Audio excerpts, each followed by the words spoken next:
Good evening, dear listeners, and welcome to another chilling episode of our scary stories. As the darkness envelops your surroundings and the world falls silent, lend us your ears. Tonight, we'll journey into the heart of Ravenswood, where legends come alive, and the wicked meet their fate. So, turn down the lights, get comfortable, and let the shadows of our tale dance around you. Ready? Let's begin. Ravenswood was a town where every corner was steeped in history, every cobbled street imbued with the weight of past generations. Its cornfields stretched endlessly, kissed by the golden hue of the setting sun. Leaves rustled, and whispers of forgotten tales traveled with the wind. At the heart of the town was Josie's Diner, a rustic eatery with checkered floors and neon lights that hummed softly in the evening glow. The delicious aroma of freshly baked apple pie and brewing coffee filled the air, drawing people in like moths to a flame. Inside, a group of teenagers huddled around a booth, their faces illuminated by the flickering candles at the center of the table. Each wore a costume, signaling the nearing of Halloween. You've heard the legend of the scarecrow, right? Lisa, a girl with raven black hair and vibrant green eyes, leaned forward, her voice hushed. The group exchanged glances. Some nodded, while others, like young Kevin with his thick glasses and curious demeanor, simply looked puzzled. The one in the abandoned field, he asked. That's the one, replied Lisa with a wicked smile. They say every Halloween it comes to life to take revenge on the wicked. Tom, a tall boy with sandy hair and a playful glint in his eye, scoffed. It's just a story to keep kids from venturing into the fields at night. From a corner booth, Mr. Holloway, a slender old man with silver hair and age-etched features, had been listening. Clearing his throat, he approached the teenagers. That's where you're wrong, young man. That legend, it's as real as you and me. The atmosphere grew heavy. The muted hum of conversations ceased, replaced by an uneasy stillness. The teenagers looked at him, a mixture of disbelief and intrigue in their eyes. Mr. Holloway continued, when I was about your age, there was talk of a journal written by the man who made that scarecrow. It's said to have contained dark rituals and curses, allowing the scarecrow to be a vessel for vengeful spirits. Lisa swallowed hard. Why would anyone create such a thing? Mr. Holloway leaned closer. Revenge. The man was wronged deeply by people he thought were his friends. They betrayed him, and in his despair, he sought dark powers. The wind howled outside, and the lights in the diner flickered momentarily, sending a collective shiver down everyone's spine. Kevin whispered, so where's the journal now? No one knows, Mr. Holloway responded. Some say it was destroyed, while others believe it's hidden somewhere in Ravenswood, waiting to be found. Lisa glanced out the window towards the vast cornfields, where in the distance, the silhouette of the scarecrow could be seen against the backdrop of the twilight sky. She could almost feel its presence, its lingering thirst for vengeance. The bell above the diner's entrance rang as the door swung open, letting in a gust of cold air. But for that group of teenagers, the real chill was the thought that perhaps, just perhaps, the tales of Ravenswood held more truth than they ever imagined. The soft amber glow from the library's antique lamps bathed the room in a warmth that contrasted starkly with the chilly air outside. Walls lined with old books, their spines creased from time and touch, gave Ravenswood High School's library an almost sacred feeling. In this temple of knowledge, Toby, a slender boy with soft brown eyes and untamed chestnut hair, found his refuge. Curled up in a leather chair next to the grand wooden window, Toby was engrossed in a thick volume titled Legends of Ravenswood. The pages, yellowed and fragile, whispered tales of the town's storied past. He was particularly engrossed in the story of the scarecrow, especially after overhearing the conversation at Josie's Diner. But his peace was short-lived. A shadow loomed over the page Toby was reading, followed by the familiar sound of mocking laughter. Looking up, Toby's eyes met those of Mark, a tall and stocky teenager with a crew cut and a sneer that always seemed to be in place. Still reading fairy tales, Toby. Mark jeered, flicking the book out of Toby's grasp. It landed with a thud, raising a small cloud of dust. Why don't you grow up and live in the real world? Surrounding Mark were his usual cohorts, Jake, with a freckled face and mischievous eyes, and Gary, whose height made him an imposing figure. Toby tried to hold back the sting of humiliation, biting his lip. It's just a book, Mark. Leave me alone. Jake picked up the book, scanning the page Toby was reading. The Scarecrow legend. Oh, come on, Toby. Even kindergarteners don't believe in that. He laughed, looking around the library to ensure they were the center of attention. Gary leaned closer to Toby, his breath reeking of stale chips. You believe in that old tale? Toby hesitated, then nodded slowly. It's part of Ravenswood's history. There's truth in every legend. Mark leaned down, his face inches from Toby's. How about this, genius? Since you're so obsessed with this scarecrow nonsense, we'll give you a first-hand experience. Tomorrow night, Halloween night, we'll take you to that abandoned field. Jake grinned wickedly. A night with the scarecrow. Imagine the tales you'll have for your silly books then. Toby's heart raced, a mixture of fear and anger. I won't go. Gary leaned closer, whispering in a tone that dripped with menace. It wasn't a request. As the trio left, their laughter echoing in the now quiet library, Toby felt a weight in the pit of his stomach. Halloween was just a day away, and the thought of spending a night near that scarecrow, especially with Mark and his gang, filled him with an unspeakable dread. The soft chimes of the grandfather clock resonated through Toby's home, a comforting sound that, under normal circumstances, heralded the beginning of a peaceful evening. But tonight, there was an air of unease. Toby sat on his bedroom floor, knees drawn up to his chest, lost in thought. The fading sunlight streamed through the window, casting a warm, orange hue over the room and casting elongated shadows on the walls. His grandmother, a petite woman with snow-white hair and gentle blue eyes, entered with a tray bearing a steaming cup of chamomile tea. Setting it down beside him, she took a seat next to Toby, her aged fingers brushing a stray hair from his forehead. You're troubled, she whispered, her voice as soft as the wind rustling through the autumn leaves. Toby nodded, recounting the events at the library, and the cruel intentions of Mark and his gang. His grandmother listened intently, a somber look crossing her face. You know, every family in Ravenswood has its secrets, she began. Reaching into the pocket of her faded apron, she pulled out a small, silver amulet. It was shaped like a raven with outstretched wings, and in its center was a shimmering blue stone that seemed to glow faintly. This has been in our family for generations, she explained. It's said to ward off evil and protect the wearer from harm. Placing it in Toby's hand, she closed his fingers around it. Wear this tonight and always. Feeling the cool metal against his skin, Toby sensed a warmth and comfort that he hadn't felt all day. Tucking it under his shirt, he thanked his grandmother, giving her a tight hug. As night began to fall, Toby received a text message on his phone. It was from an unknown number. Meet us at the abandoned field. If you don't, we'll make sure everyone at school knows you're a coward. Swallowing hard, Toby made a decision. He couldn't hide forever, and perhaps, with his grandmother's amulet, he might find the strength to face his tormentors. The vast cornfields seemed even more imposing under the silvery sheen of moonlight. The tall stalks swayed gently, their whispers almost like hushed conversations. At the edge of the field stood the scarecrow, its silhouette dark and foreboding against the backdrop of the night. As Toby approached, he could hear faint laughter. It was Mark, Jake, and Gary concealed behind the corn rows, waiting for their unsuspecting prey.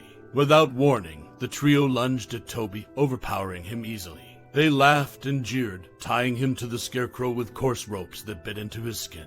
There you go, Scarecrow's buddy. Mark sneered. Maybe if you're lucky, he'll come to life and be your friend. As the bullies retreated, leaving Toby alone and bound, the eerie shadows seemed to close in around him. The chilling cries of a distant owl, the rustling of the cornstalks, and the looming presence of the scarecrow all contributed to a mounting terror. The amulet beneath Toby's shirt began to glow brighter, its luminescence a beacon in the consuming darkness. In the heart of the abandoned field, the world seemed to hold its breath. A moon hung high and full, illuminating the vast expanse with its milky light. Here, the stars shone brighter, each twinkling like a watchful eye. Bound to the scarecrow, Toby's heart raced. Every sound, from the soft sigh of the wind to the distant chirping of crickets, heightened his sense of vulnerability. The ropes cut into his wrists, but it was the cold of fear that numbed him most. The chimes of a distant clock tower echoed through the stillness, signaling the arrival of midnight. It was said that the veil between the living and the supernatural was thinnest at this hour. Toby's mind raced with the tales he'd read, tales of the scarecrow that came to life. The amulet resting against Toby's chest pulsed with a brighter glow, its luminescence casting a protective circle of light around him. A warm energy emanated from it, whispering reassurances to his racing heart. Away from the Scarecrow's vicinity, Mark, Jake, and Gary sat around a small campfire they'd made, sharing stories of their bravado, their voices laden with mischief and bravado. To them, this was nothing more than a game, a night of fun at Toby's expense. As they joked and laughed, something began to stir within the Scarecrow. At first, it was subtle, a stray straw moving against the wind, a twitch of the ragged fabric that made up its clothes. Slowly, almost imperceptibly, its head began to turn, straw-stuffed face tilting downward to observe the boy tied to its post. Toby's eyes widened in both amazement and terror as he felt the Scarecrow's movements. It was as if the very essence of the Halloween legend was coming alive before him. His breath caught in his throat as he locked eyes with the Scarecrow, its button eyes seemingly filled with a deep, ancient intelligence. The amulet's glow intensified, and Toby felt a strange connection with the Scarecrow, as if the two were bound by some age-old pact. The energy from the amulet seemed to communicate with the entity, perhaps pacifying or recognizing its spirit. Oblivious to the unfolding supernatural event, the bullies continued their banter. Their laughter was loud, cutting through the night, masking the soft, rustling sounds of the Scarecrow coming to life. By the time the first straw-laden foot lifted off the ground, Toby realized that the legends were more than just tales. They were warnings. And tonight, the bullies would learn the true price of their cruelty. The cold night air grew chillier as an unnatural fog began to rise from the ground, slowly blanketing the cornfields. Its misty tendrils snaked through the tall corn stalks, turning the vast expanse into a labyrinth of muted shapes and ghostly silhouettes. This fog did not feel natural. It felt like a manifestation of the anger and resentment that had been imbued into the Scarecrow over the years. With each passing second, the Scarecrow's form became more defined. The straw that once loosely hung from its clothes now seemed to harden and twist, like aged sinews. Its once limp form stood tall and menacing, emanating an aura of malevolence. Yet there was a purpose in its movements, a singular focus. It sought retribution. As the Scarecrow turned to face Toby, the boy flinched, expecting an attack. But instead, with surprisingly gentle movements, it reached out and began to untie the ropes that bound him. Toby, still paralyzed with a mix of awe and terror, could only watch as the creature worked. Once free, he instinctively took a few steps back, clutching the amulet that glowed like a beacon in the encroaching darkness. The Scarecrow did not harm him.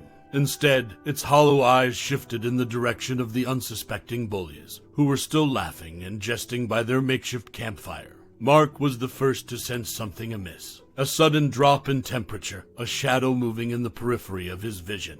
He turned, and his jovial expression instantly transformed into one of sheer terror. The Scarecrow, once a stationary figure of straw and cloth, now towered menacingly a few meters away. Gary and Jake, seeing Mark's reaction, turned to witness the living legend, their faces contorting in disbelief and fear.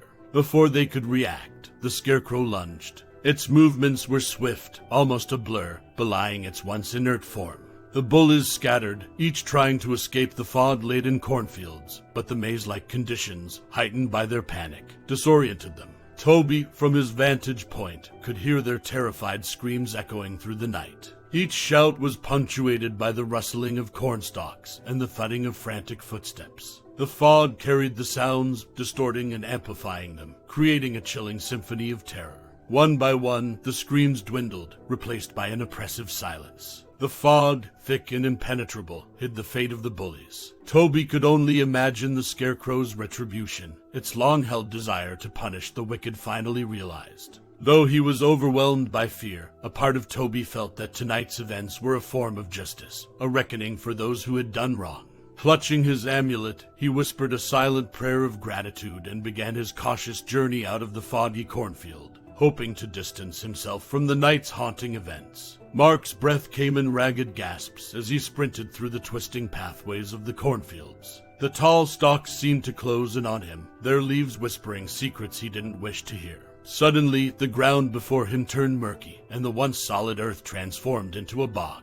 From its depths, ghostly hands reached out, grasping at his ankles, pulling him down into a memory he had tried to bury, a childhood memory of a younger boy he had pushed into a muddy ditch, laughing as the boy cried out for help. Frantically pulling himself free, Mark stumbled forward, but was met with an even more horrifying sight. A massive murder of crows descended from the sky, their beady eyes reflecting the flames of a long-forgotten arson. The birds cawed menacingly, reminding him of the old barn he and his friends had set aflame, the poor animals inside never standing a chance. The crows now sought retribution, pecking at him, drawing blood, their cause a haunting chorus of judgment. Elsewhere in the cornfield, Gary's vision blurred, and he soon found himself in a mirrored maze. Each reflection showed a twisted version of his past, him stealing money from his frail grandmother, tormenting weaker classmates, and breaking the heart of a girl who had cared for him deeply. The reflections sneered and jeered, forcing him to relive each cruel act.